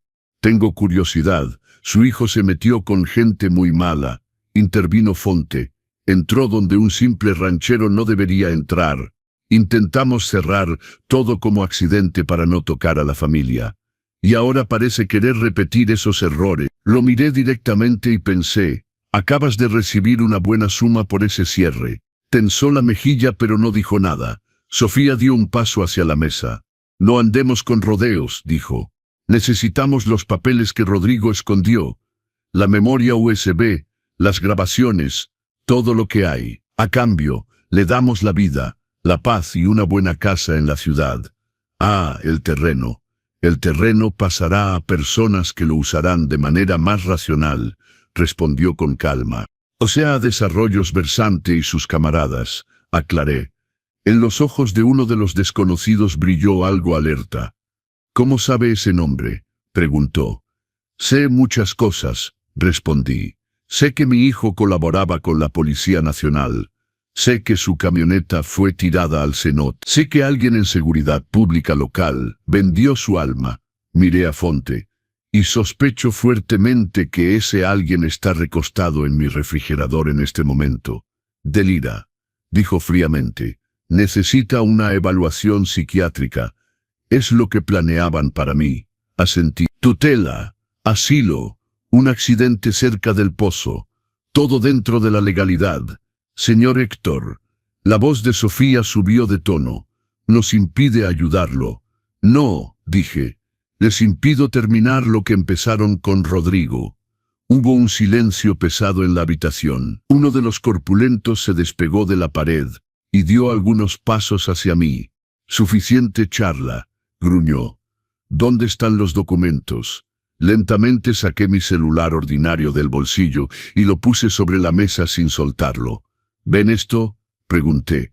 «Graba desde que entré. Y todo lo que dijeron aquí ya no es solo entre nosotros». «¿Y qué?», resopló Fonte con irritación. «Que me gustan los papeles y las grabaciones. Como a Rodrigo». Miré a Miguel. Esa conversación en la cocina hace 3 días cuando Sofía explicaba que habría que sacar al abuelo del camino, o todos irían a prisión, también está en lugar seguro. Tembló. «¿De dónde sacas esas historias?». «Suficiente», interrumpió el tipo cerca del refrigerador. «De cuentos sobre grabaciones y memorias USB. Si tuviera algo con los federales, ya lo sabríamos». «Ahí te equivocas», dije con calma. «La memoria USB ya está con personas que no responden a ti. Todo lo que intentaste esconder ya va camino a Ciudad de México». Era una media verdad, pero sonaba muy convincente. «Entonces ya no nos sirve», dijo uno de los invitados acercándose más. «Tóquenlo y van a prisión frente a cámaras». Resonó la voz familiar de Elena desde la puerta. Estaba en el marco de la cocina, pistola en mano, con una mirada que incluso a mí me dio escalofríos. «Policía Nacional», gritó. Todos, manos sobre la mesa, rostro hacia abajo. También hay gente afuera. Detrás de ella vi sombras en el pasillo. Fonte intentó alcanzar su arma. Uno de los corpulentos maldijo y llevó la mano a su bolsillo. Sofía palideció hasta que las ojeras se volvieron netas. Miguel se paralizó como un animal acorralado. Se volvió loco, siseó Fonte. No tiene orden judicial. En ese momento se escuchó un clic y la luz de la casa se apagó. Estaba en el plan. Elena había avisado. En cuanto llegáramos al límite, esa gente cortaría la electricidad. La cocina se sumergió en oscuridad total. Alguien golpeó una silla que cayó con estruendo. Alguien maldijo. Una puerta se azotó. Se escuchó un grito seco. Arma al piso. Nadie se mueve. Yo, como acordado, simplemente me tiré al piso, y tanteando el suelo, me arrastré hacia el pasillo, contando los pasos. 1, 2, 3, detrás, un disparo seco. Un gemido ahogado. Alguien cayó golpeando la mesa. 4, 5, 6. Agarraba el piso con los dedos, sintiendo migajas bajo las palmas, y solo pensaba en una cosa: alcanzar la puerta trasera. Mientras en esta casa se decidía quién era el amo, nosotros o quienes querían enterrar la verdad con nosotros. Justicia y redención. En el pasillo hacía tan oscuro que me arrastraba casi al tacto.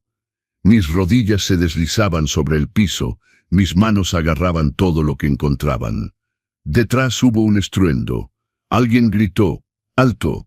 Se escuchó una maldición, otro grito. Conté hasta la puerta correcta.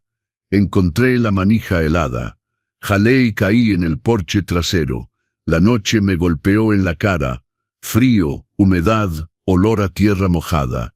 En el patio ya pasaba algo extraño. De la oscuridad del huerto y del bosque salían hombres con uniforme oscuro, con lámparas y armas. Los rayos cortaban las paredes, el granero, las ventanas. Me recosté en la pared de la casa, intentando quedarme en la sombra. Mi corazón latía como si alguien me diera golpes desde adentro. «Héctor», gritaron del otro lado. «Puede salir», terminó. Era Elena. Rodeé la casa y fui hacia el porche. La luz ya había vuelto. Alguien debió haber ido al cuadro eléctrico. La escena era casi irreal. Mi cocina. Por la puerta abierta se veía a Fonte tirado en el piso, boca abajo, esposado. A su lado, uno de los corpulentos también ya dominado. El segundo estaba contra la pared, bajo amenaza de arma, levantando lentamente las manos.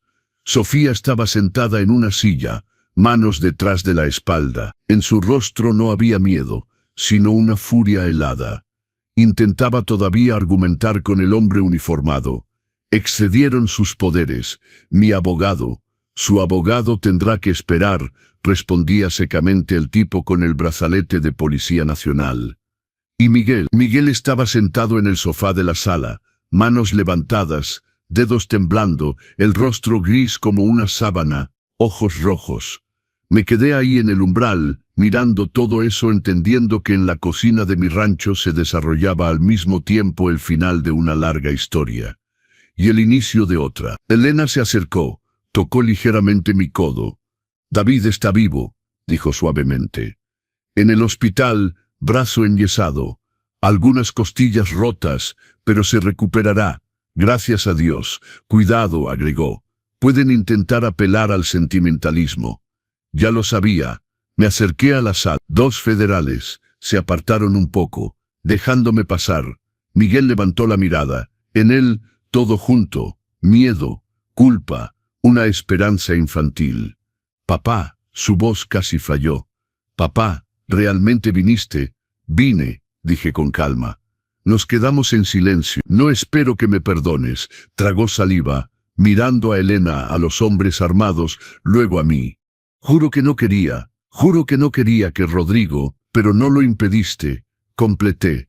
Apretó los puños, las uñas hundiéndose en las palmas. «Me endeudé», comenzó a hablar rápido, tropezando. Sofía dijo que había una forma de resolverlo todo. Dar una mano con el terreno, dejar pasar a la gente por la cueva. Juró que sería por poco tiempo, que era solo logística, que nadie se haría daño. Sacudió la cabeza, y luego todo se descarriló. Ya no era solo dinero. Aparecieron personas. Papá, entendí que no había vuelta atrás, que si salía nos tragarían, y en lugar de buscar a tu padre y a tu abuelo, fuiste a buscar a esas personas. Dije, busqué a Rodrigo. Se exaltó. Le conté todo. Dijo que iba a entregarme, que no iba a cubrir nada. Dijo que yo había hecho mi elección. Por un segundo hubo rencor en su voz, como un adolescente. Y Sofía dijo, continuó bajo, que entonces iríamos a prisión los dos, que esa gente tenía contactos arriba. Que si Rodrigo comenzaba a escarbar, eliminarían a todos, primero a él, luego a ti, luego a mí. Cerró los ojos. No di la orden de matarlo, suspiró, pero tampoco lo impedí, ¿entiendes? Hice como que no veía hacia dónde iba. Me quedé mirándolo, sintiendo que algo en mí se rompía definitivamente. Siempre te gustaron las soluciones prácticas, susurré. Aunque alguien más pagara por ellas, sollozó. Papá, voy a estar en prisión. Lo sé, voy a firmar todo. Solo dime que algún día podrás perdonarme. Pensé por un segundo. No para hacer un show, sino realmente. Vinieron imágenes, él pequeño con un tractor de madera en el patio, adolescente con mochila, adulto riendo en nuestras bodas de plata, y al mismo instante, la camioneta en el cenote, el ataúd vacío, la carta de Rodrigo donde decía claramente que intentaron sacarme del camino. Miguel, dije finalmente, hoy no puedo prometerte eso. Se congeló como si lo hubiera golpeado. Pero puedo decirte otra cosa, continué. Tu padre, aunque sabiendo que lo traicionaste, todavía te dejó una oportunidad. No una excusa ni una cubierta. Una oportunidad. Si dices la verdad, si ayudas a meter a todos estos en prisión, todavía tendrás un pedazo de vida para vivir diferente. Suspiré. Perdonar, no sé, tal vez algún día. Tal vez, nunca. Pero la oportunidad de ser otro tú, todavía la tienes. Si la aprovechas, es tu decisión. Bajó la cabeza. Voy a intentar, susurró. Es todo lo que espero de ti, dije. Me di vuelta hacia la puerta. Papá, espera. Pero ya había salido de la sala. Elena me esperaba en el porche. La noche había vuelto fría, pero no tan sofocante. En el patio caminaban hombres, alguien verificaba listas. Las radios crepitaban. Sobre la grava pasaban camionetas negras con rejas. David mandó decir que está orgulloso de usted, dijo, y que Rodrigo también lo estaría. Rodrigo estaría destrozado, respondí suavemente. Pero sí, creo que estaría contento de que todo esto finalmente terminó. Asintió, lo importante es que está vivo. El rancho no cayó en sus manos. La cueva será examinada y sellada. Halcón y su gente no se escaparán. Vi llevar a Fonte. Sin pausa, sin drama. Solo un hombre esposado que de repente ya no tenía a nadie que lo cubriera. Sofía, toda impecable, caminando hacia el auto sin perder su postura. Incluso ahora, siseando algo a su abogado por el celular. Vi llevar a los otros dos en silencio, ojos bajos, y vi a Miguel, con la chamarra que yo mismo le había comprado, ser puesto en el auto de la Policía Nacional. Miró una vez atrás, buscándome con los ojos. No me acerqué. Solo me quedé en el porche mirando la puerta cerrarse detrás de él. 3 meses después. El invierno hizo su papel. El campo se cubrió de escarcha. La casa crujía con el frío, pero respirar ya era más ligero, no por el tiempo, sino porque lo peor había pasado. Ese día estaba cerca del pastizal norte, en el lugar exacto donde estaba la entrada de la cueva. Ahora todo estaba removido, cerca temporal, máquinas, hombres con casco y chalecos terminando algunos trabajos. David se acercó, protegiendo con su mano el hombro todavía no totalmente recuperado. El brazo ya había soldado, pero todavía lo cuidaba. Terminó, Héctor, dijo. Es el último día. Mañana van a poner concreto en la entrada definitivamente y cubrir con tierra. Gracias a Dios, respondí.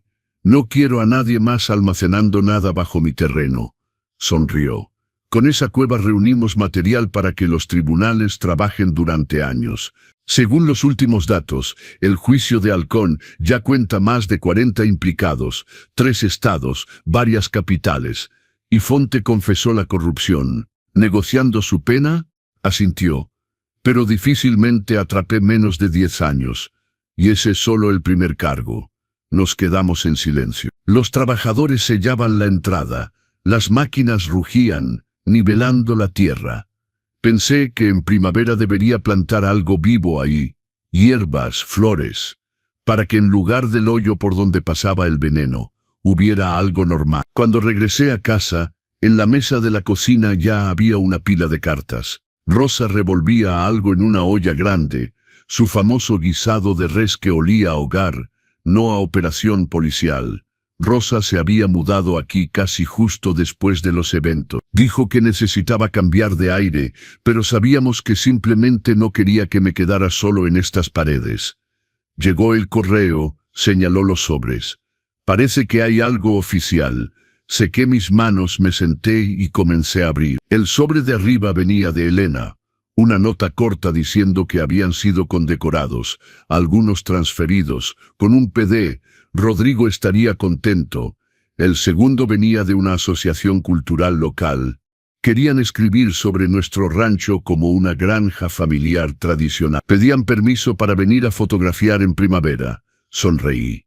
Hace un año nadie sabía nada de nosotros, excepto los vecinos y el fisco. El tercero era grueso con el sello de la fiscalía. Sentí un nudo en el pecho.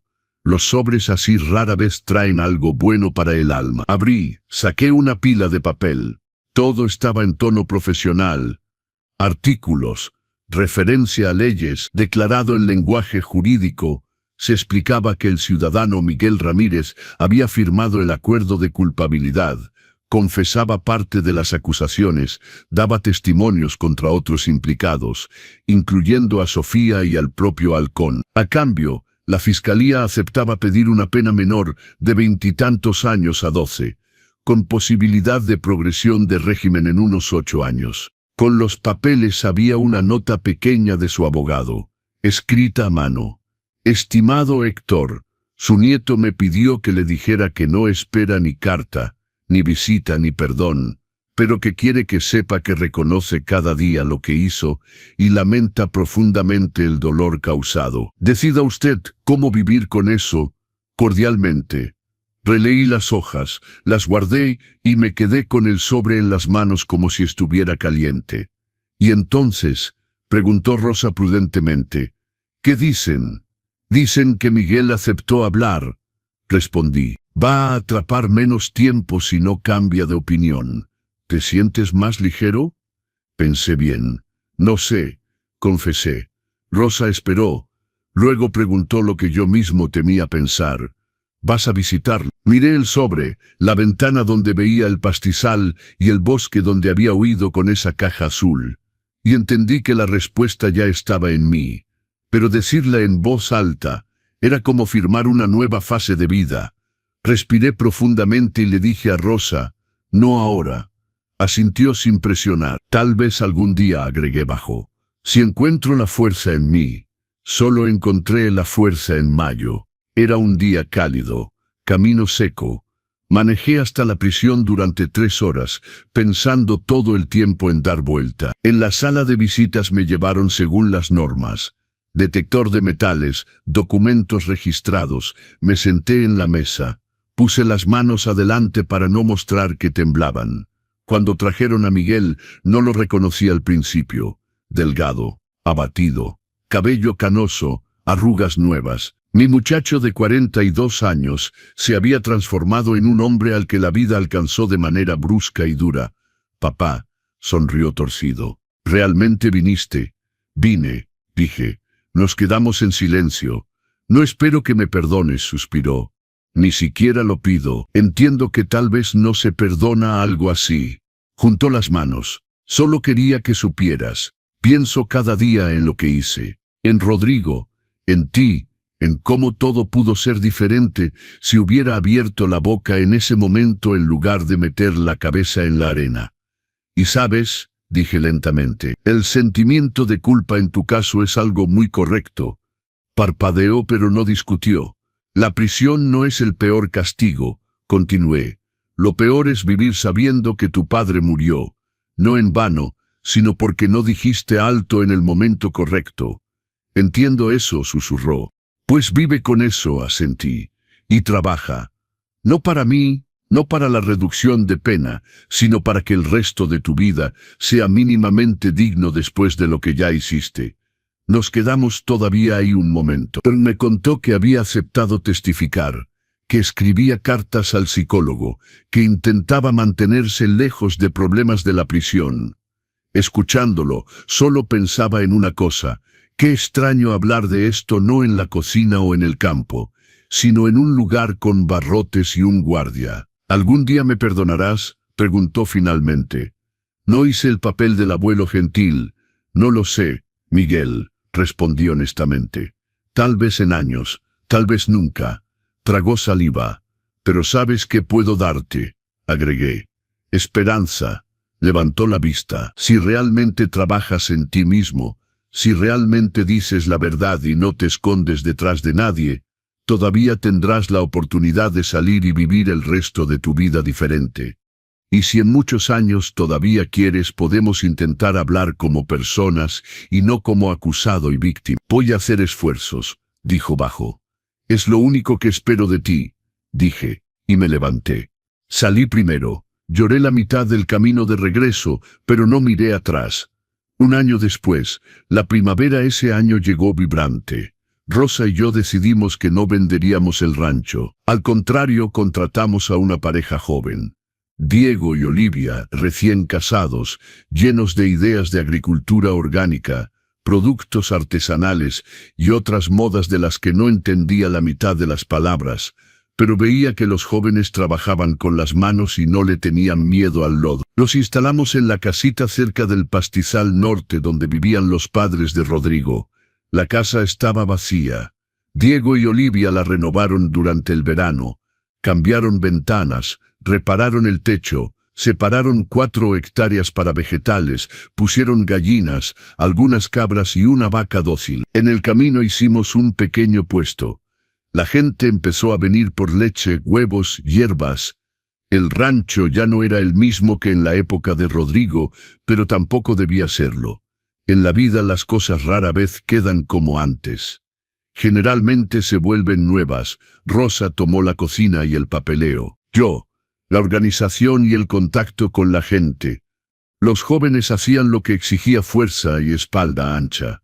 A veces en la noche nos sentamos en el patio, tomamos café preparado en la estufa de leña, y parecía que estaba nuevamente en mi juventud, pero sin ilusión y con otro equipaje. En agosto finalmente usé el boleto para Irlanda. Rosa vino conmigo. Dijo que no iba a dejar a una persona mayor pasearse sola en el extranjero. Reí. Durante 3 semanas caminamos por las colinas verdes. Nos sentamos en cafés pequeños, escuchamos músicos, miramos el océano. En cada lugar bonito hablaba mentalmente con Rodrigo. Le contaba lo que veía, lo que sentía. ¿A dónde íbamos mañana? No hubo señal divina, voz del cielo ni nada así. Hubo el sentimiento humano ordinario. Se recuerda a quienes se aman no solo por el dolor sino por la alegría. Y tal vez eso sea la verdadera memoria. Al regresar a casa me sorprendí pensando que por primera vez en mucho tiempo no tenía miedo de la palabra futuro. Sí, tengo un nieto en prisión, un hijo en la tierra, un montón de cicatrices adentro. Pero tengo una casa, un terreno, gente cerca de mí y el sentimiento de que todavía puedo hacer algo. Y no solo esperar a que terminen los días. Un año después de aquella caja azul, estaba en mi porche. El otoño volvió vibrante otra vez, hojas amarillas, aire fresco, olor a leña, todo parecido a ese día en el café. Excepto que ahora, en lugar del vacío adentro, había un sentimiento calmado, pesado, pero firme. El celular de Rodrigo estaba en el cajón, apagado. Su papel ya había cumplido su papel. Rosa salió al porche con 2 tazas de café y me tendió una. ¿En qué piensas?, preguntó. ¿En cuán extraños giros da la vida? Respondí. Hace un año estaba seguro de que ya era el final y que solo me quedaba aguantar hasta que terminara. Y ahora miré el pastizal, el nuevo huerto, la casa donde los jóvenes se movían en la cocina, el humo de la chimenea. Ahora entiendo que aparentemente comenzó para mí una segunda vida. Más tarde que para otros, pero es mía. Rosa sonrió. Rodrigo estaría orgulloso. Rodrigo refunfuñaría que tardé demasiado en ir a Irlanda. Bromeé. Pero sí, creo que estaría orgulloso. Nos quedamos en silencio, cada uno en sus pensamientos. No me convertí en santo. No me convertí en el superabuelo que perdonó todo. Mi nieto está en prisión porque lo merecía. ¿Lo perdoné totalmente? No, pero aprendí a vivir sin convertir ese dolor en el centro de mi universo. La moraleja de toda esta historia, si queremos simplificar, es una sola. La verdad siempre termina por aparecer. La pregunta es solo de qué lado estarás cuando eso pase. Yo me quedé del lado donde es difícil, aterrador, pero desde donde después puedes mirarte al espejo. A mis 69 años entendí de repente que no soy ese viejito frágil que necesita ser salvado de sí mismo. Soy una persona que encajó el golpe de los suyos y no se convirtió en un montón de amargura. Y tal vez eso sea lo más importante que Rodrigo me dio con su carta, su muerte y toda esta historia. El derecho a continuar con la cabeza en alto. Y ustedes, honestamente, ¿de qué lado estarían si tuvieran que elegir entre una persona querida y la verdad? Piénsenlo. Me encanta escuchar lo que la gente haría. Si esta historia los tocó, no olviden suscribirse a los consejos del abuelo, darle like y decirme en los comentarios desde dónde nos están viendo. Su apoyo me ayuda a seguir compartiendo estos relatos que espero los hacen reflexionar sobre la familia, la lealtad y el valor. Gracias por escucharme hasta el final. Nos vemos muy pronto con una nueva historia.